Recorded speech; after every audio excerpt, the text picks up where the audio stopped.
¿Qué es eso de ofrendas, sacrificios, holocaustos? Algunos que ya nos acompañaron desde Éxodo, desde Génesis capítulo 1 y pasaron por Éxodo y Levítico, se han dado cuenta, esas ofrendas, esos sacrificios son sombra de lo que iba a ser nuestro Señor Jesucristo.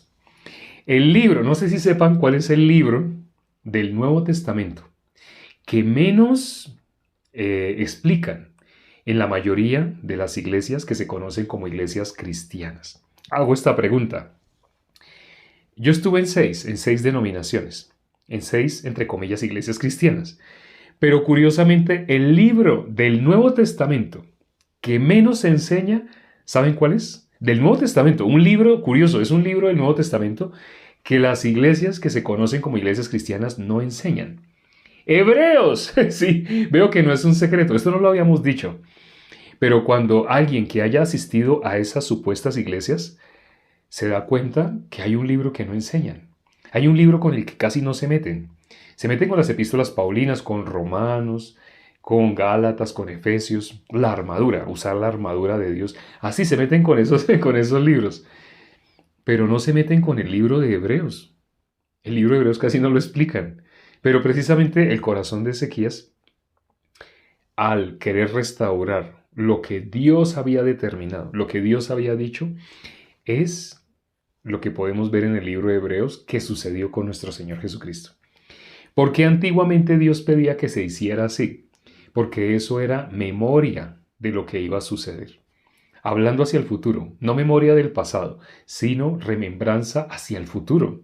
Vamos a leer el libro de Hebreos, vamos a mirar el libro de Hebreos. Y se van a dar cuenta por qué en la mayoría de las que se conocen como iglesias cristianas no se habla del libro de Hebreos. Miremos nada más cómo empieza. Miremos cómo empieza el libro de Hebreos.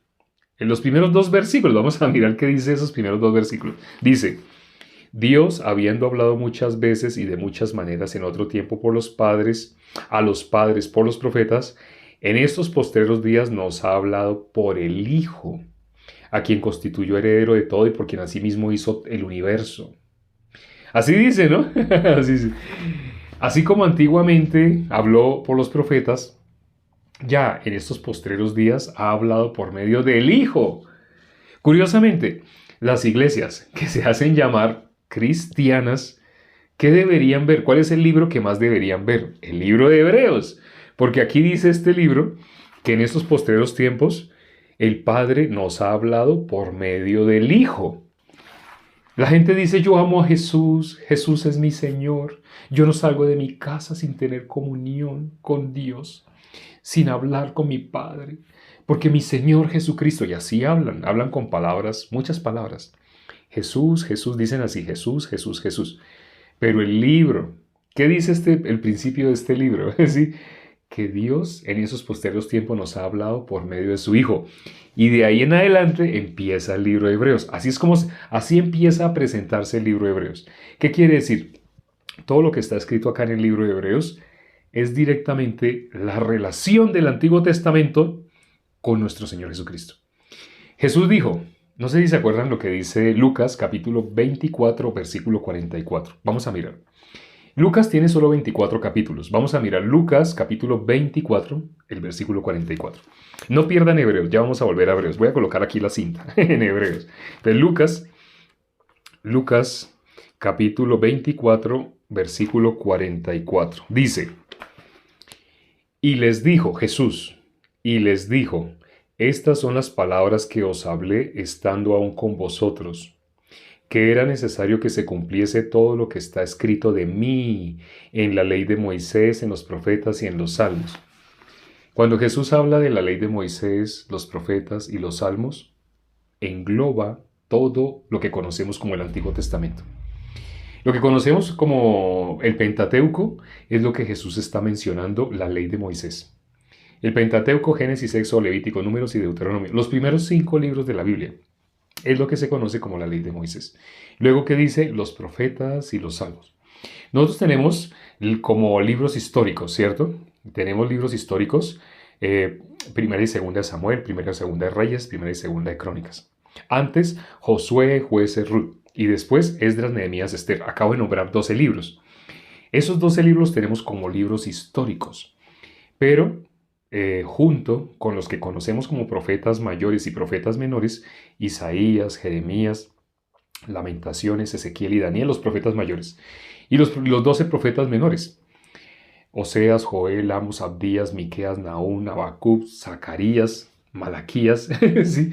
Los 12 libros menores, los 5 libros que conocemos como profetas mayores y los libros que conocemos como históricos, la Biblia como los llama profetas. Porque Saúl, en el libro de Samuel, ¿Samuel quién era? Samuel era un profeta. ¿Quién era Saúl? Saúl también fue contado como un profeta. Saúl también profetizó, no sé si sabían eso, aunque Saúl representa a la carne, a la persona que aún recibiendo la gracia de Dios quiere vivir por su vista. Pero él también fue contado como profeta. Entonces, cuando Jesús dice aquí en Lucas 24:44, la ley de Moisés, los salmos y los profetas, se refiere a lo que nosotros conocemos como Pentateuco, los profetas, libros históricos, libros de profetas mayores y libros de profetas menores. Esos se conocen como profetas. Y los que nosotros conocemos como sapienciales, Job, Salmos, Proverbios, Eclesiastés y Cantares, esos 5 libros que nosotros conocemos como poéticos o sapienciales. Esos libros son los salmos. Sí, son salmos. Esos son, cuando ustedes leen, por ejemplo, Cantar de los Cantares, son salmos. Cuando ustedes leen los proverbios, realmente son salmos. ¿Sí? Por eso la Biblia, Jesús los cataloga así. Jesús, todo el Antiguo Testamento lo nombra la ley de Moisés, los salmos, los profetas. Así, ese es. Pero entonces, ¿qué dijo Jesús de esos? ¿Qué dijo Jesús del Antiguo Testamento? ¿Cómo dice al principio del versículo 44? Y les dijo, estas son las palabras que os hablé estando aún con vosotros, que era necesario que se cumpliera todo lo que está, escrito de mí. ¿En dónde? En el Antiguo Testamento. En lo que la gente conocía como las Escrituras. Hasta ese momento se conocía como las Escrituras. Es que conocemos ahora como Antiguo Testamento. Jesús dijo, era necesario que se cumpliera todo lo que está escrito de mí. Por eso, cuando leemos el libro de Hebreos habla de todo eso que se explica en el Antiguo Testamento, ¿qué relación tiene con Jesús? ¿Sí? Entonces, cuando alguien lee el Antiguo Testamento, a veces hay personas que dicen, no entiendo, ¿y por qué tanta genealogía? Sobre todo el libro de Crónicas, los primeros capítulos de Crónicas 1, ¿por qué tanta genealogía? No pueden entender porque Jesús está diciendo, eso habla de mí. Quienes nos acompañaron en Crónicas capítulo 1, desde el capítulo 1, versículo 1, vemos genealogía, luego capítulo 2, genealogía, capítulo 3, genealogía. Así, entonces las personas pensarían, no, pero a nosotros ¿qué nos interesa? Que quiénes son los hijos de tal y los hijos de fulano. Pero capítulo a capítulo hemos analizado y hemos visto el corazón de Dios ahí escondido, capítulo a capítulo. Y lo que dice el libro de Hebreos es ya hablándonos claramente qué es lo que dice el libro, qué es lo que dice el Antiguo Testamento, qué es lo que dice todas las escrituras de nuestro Señor Jesucristo. Vamos al libro de Hebreos nuevamente. Empieza describiendo que a través de este libro nos habla por medio del Hijo. A través del libro de Hebreos Jesús nos habla por medio del Hijo. Vamos a leer el versículo 3. El versículo 3 es muy bonito. Algunos se lo saben de memoria. Algunos no lo sabemos de memoria, ese versículo 3, porque ahí encierra la gracia, ese versículo 3. Dice el versículo 3, el cual siendo el resplandor de su gloria y la imagen misma de su sustancia y quien sustenta todas las cosas con la palabra de su poder. Ahí hice una pausa, ¿no? O sea, leí la mitad, la descripción de nuestro Señor Jesucristo. Y ahora voy a leer la parte final de ese versículo 3.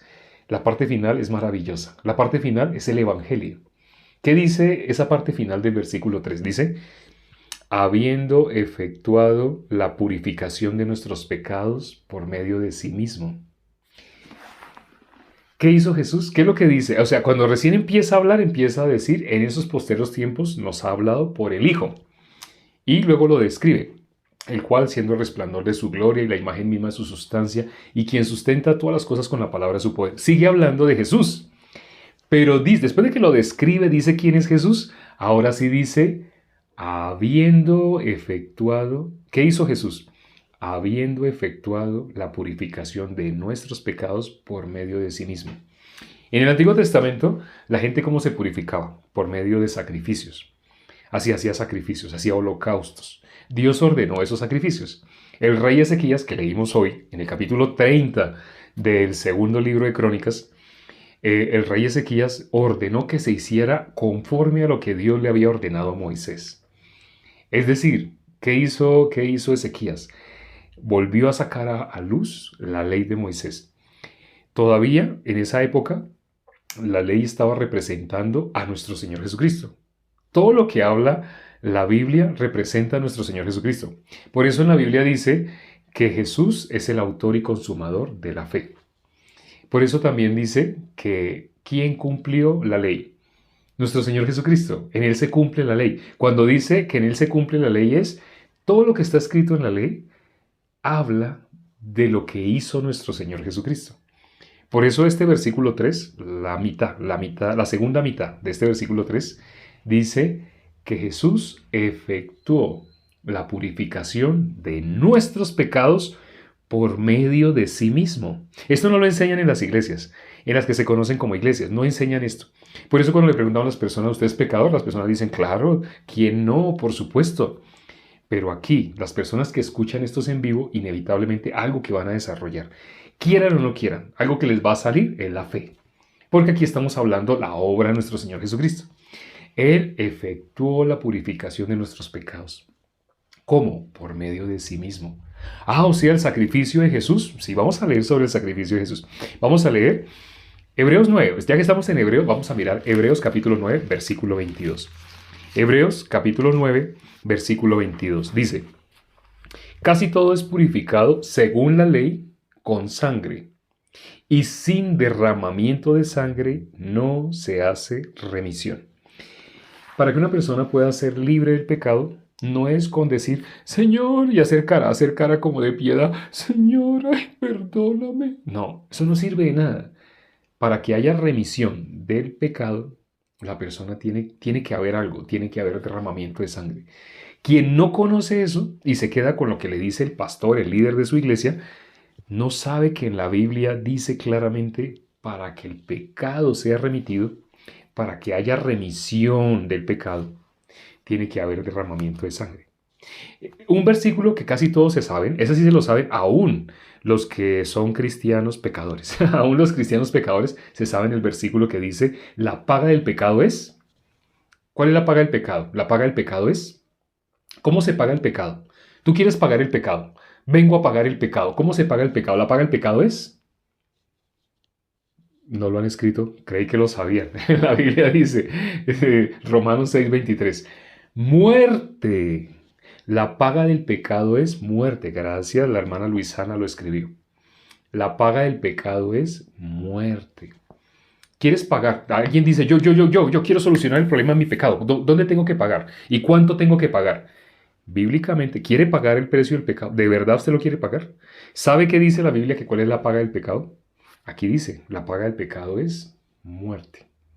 Ahora, bíblicamente, ¿cualquier muerte sirve? No sirve. Muchas personas por malinterpretar ese versículo, Romanos 6:23, muchas personas por malinterpretar ese versículo piensan que cuando ellos mueran, el pecado se satisface. No es así. No es así. El pecado sí se paga con muerte. Para que una persona entienda cómo es que se paga con muerte, tiene que conocer lo que dice el Antiguo Testamento. Lo que hizo Ezequías en el capítulo 30 del segundo libro de Crónicas que hoy leímos.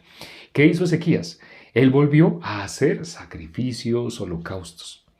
Volvió a santificar a todo el pueblo. ¿Cómo así que el pueblo se santificaba? Por medio de esos sacrificios. Cuando se hacían esos sacrificios, el pecado recibía su paga, porque la paga del pecado es muerte.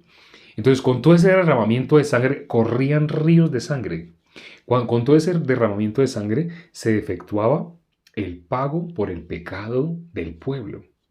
Por eso quedaban, si una persona pagaba el precio del pecado, esa persona quedaba convertida ¿en qué? En santo. Si la persona pagó el precio del pecado, ya la persona no es pecadora. ¿Cómo se llama bíblicamente a alguien que ya no es pecador? Santo. ¿Sí? Por eso Ezequías quiso que todo el pueblo de Israel se santificase. Para que todo el pueblo de Israel se santificase, tenían que hacer muchos sacrificios. ¿Qué significa sacrificios? Derramamiento de sangre, lo que leímos ahorita. Sin derramamiento de sangre no se hace remisión. Ahora, cuidado, tengan cuidado, no vayan a malinterpretar. No estoy diciendo que si ustedes entonces van y compran un cordero y lo sacrifican, eso era sombra. Vamos a leer por qué se hacían esos sacrificios. Vamos a leer. Estamos acá en Hebreos capítulo 9. Dice, vamos a leer desde el versículo 23.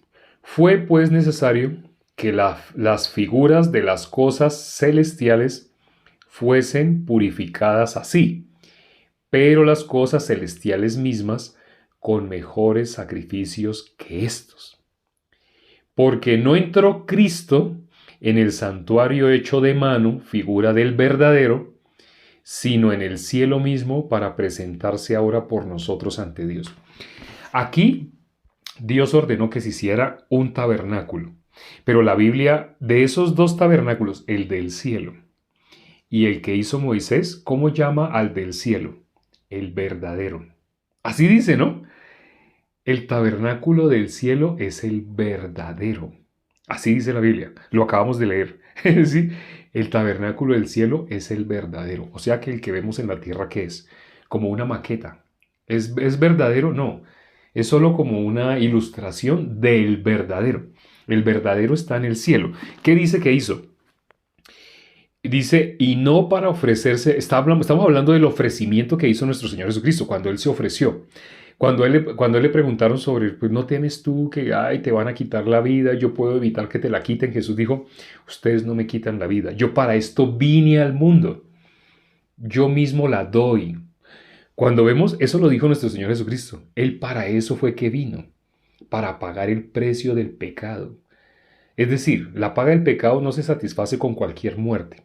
En el Antiguo Testamento tenía que ser un cordero sin defecto. También en algunas ocasiones una cabrita podía servir, un carnero, así. Pero un macho cabrío, cuando se hacía por todo un año. Pero tenía que ser sin defecto. Por eso les digo, cualquier muerte no sirve.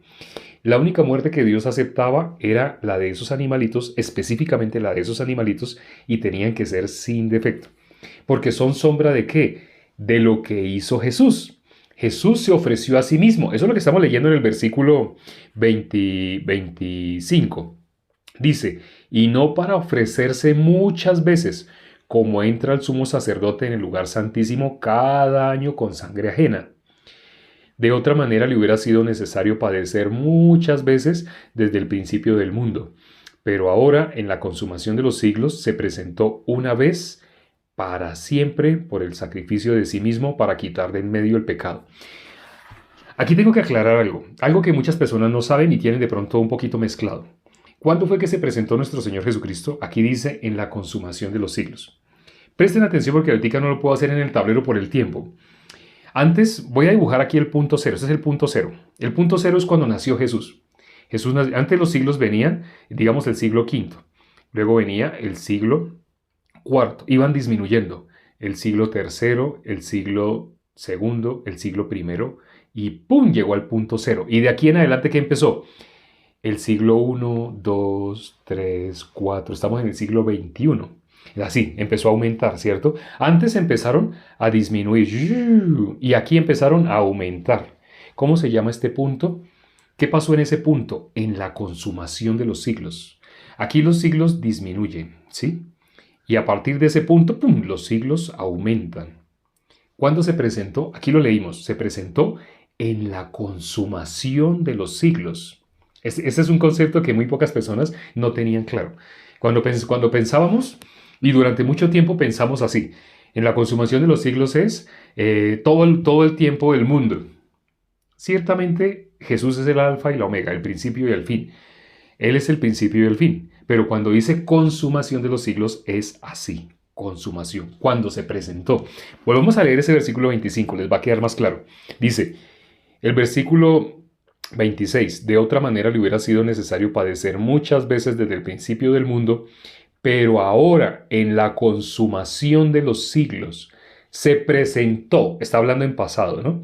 Se presentó una vez para siempre por el sacrificio de sí mismo para quitar de en medio el pecado. Esto que acabamos de leer es maravilloso. ¿Qué fue lo que hizo Jesús? O sea, cuando Jesús se presentó, nosotros estamos en el siglo XXI, pero devolviéndonos así, devolviéndonos 21 siglos hasta el año cero, cuando nació Jesús, el año cero. Jesús fue crucificado en el año 33, pero en el año cero Él nació. Antes, ¿qué eran? Los siglos iban decreciendo, iban disminuyendo hasta que llegó al punto cero. Después los siglos empezaron a aumentar, ¿sí? Pero ¿qué dice? Que se presentó en este punto, se presentó acá, en el año 33. ¿Qué sucedió en el año 33? Miren lo que dice acá. Se presentó una vez para siempre por el sacrificio de sí mismo, para quitar de en medio el pecado. No sé si les impacta esta noticia. Esto no los van a decir. Si ustedes están asistiendo a alguna iglesia cristiana, llevan años así asistiendo, esto nunca se los habían mencionado. ¿Qué dice acá? Se presentó Jesús. ¿Para qué se presentó Jesús? ¿Para qué tomó cuerpo humano? Para, por medio del sacrificio de Él mismo, quitar de en medio el pecado. Aquí lo dice, lo acabamos de leer el versículo 26 de Hebreos capítulo 9. Para quitar de en medio el pecado. Lo quitó, es que aquí dice que lo hizo. Venga, vamos a leerlo textualmente como lo dice. Dice, en la consumación de los siglos se presentó una vez para siempre por el sacrificio de sí mismo para quitar de en medio el pecado. Cuando una persona en esta época dice que es pecadora, lo dice en dos situaciones. Por ignorancia bíblica o porque pisotea la sangre de Cristo. Si tiene ignorancia, no hay problema. Para eso está este perfil, para explicarle a las personas qué fue lo que hizo Jesús. Las personas que se hacen llamar cristianas, pero no conocen a Jesús, para eso está este perfil, para que conozcan exactamente la obra de Jesús. Y para conocer la obra de Jesús, el libro que más vamos a tener que mirar es el libro de Hebreos. ¿Sí? El libro que no mencionan en las iglesias cristianas, casi no hablan de ese libro. Hablan de muchos otros. Y les gustan los proverbios y los salmos. Del Antiguo Testamento dicen, no miremos el Antiguo Testamento, pero nombran salmos, nombran proverbios y Malaquías. Eso sí lo nombran Malaquías para pedir plata, pero no les hablan del libro de Hebreos. En el libro de Hebreos, ¿qué aparece? La obra de nuestro Señor Jesucristo. Lo que Él hizo para santificarnos. Ya para finalizar vamos a leer un versículo más. Estamos en Hebreos capítulo 9. Ahora vamos a leer el versículo 10 para que se den cuenta cómo nos santificó. Miren lo que dice el capítulo 10, versículo 10. Hebreos 10:10. No se les olvide, es fácil, ¿no? 10:10. Hebreos 10:10. No se les vaya a olvidar. Dice este versículo. Hebreos 10:10. En esa voluntad somos santificados. Bueno, en esa voluntad, si leen los versículos anteriores, se está refiriendo a la voluntad del Padre. La voluntad del Padre fue que el Hijo pagara el precio del pecado por nosotros. En esa voluntad somos santificados mediante la ofrenda del cuerpo de Jesucristo, hecha una vez para siempre. ¿Qué dice? Que con esa ofrenda que hizo, dice, somos santificados. Mediante la ofrenda del cuerpo de nuestro Señor Jesucristo nos santificó. Sé que para muchos esto puede ser una sorpresa. ¿Yo soy santo? Uy, yo no sabía que yo era santo. Aquí está escrito. Esto se recibe por fe, mas a todos los que le recibieren. Si tú lo puedes recibir, aquí está escrito que Él ya te santificó. Yo sé que si tú vas a tu iglesia y tú dices, ¡ah, soy santo! Ayer en un en vivo lo explicaron. Y yo no puedo decir que no sea santo, soy santo. Si tú eres mujer, vas a tu iglesia y dices, yo soy santa. ¿Sabes cómo te van a tratar? Te van a tratar como loca, porque está escrito en la Biblia. Y la Biblia dice que la palabra de la cruz es locura para los que se pierden. No sé si entiendes lo que te acabo de decir. Ese lugar que tú has estado llamando iglesia es de gente que se está perdiendo. Si nunca te habían enseñado esto que hoy has visto, eso no es iglesia. Delante de Dios, delante de los hombres sí. Y por la música tan hermosa y las amistades que tú tienes allí. Pero nunca te habían explicado que ya Jesús te santificó. La muerte de Él fue para santificarte. Bueno, hoy ha sido un tema, hemos abarcado mucho en corto tiempo. Al meternos con el libro de Hebreos es inevitable. Vamos a dejar para mañana. Vamos ahora ya para terminar. Padre, gracias por este tiempo que nos permites para considerar tu palabra. Gracias por las personas que se conectaron el día de hoy. Permite que esto que está como una niebla, oculto a la mirada de muchos pastores. Hay muchos pastores que tienen muy buenas intenciones, que son unas personas calificadas como excelentes por sus mismos ovejas, sus mismos miembros, pero lamentablemente no conocen el Evangelio. Ellos mismos no conocen esta buena nueva. El Evangelio es esta buena nueva, que Jesús ya nos santificó. Con su sangre, Él nos redimió. Padre, permite, Señor, que las personas que se conectaron el día de hoy y que deseen que la fe sea saliendo a través de sus poros, a través de toda su piel, para que tengan fe, la fe viene por el oír. Aquí les vamos a decir lo que no les dicen en las que se hacen llamar iglesias cristianas. Aquí somos cristianos, pero no cristianos pecadores, sino cristianos santificados, cristianos que han sido redimidos por la sangre del Cordero. Hemos orado y todo te lo hemos pedido en el nombre de nuestro Señor Jesucristo. Amén.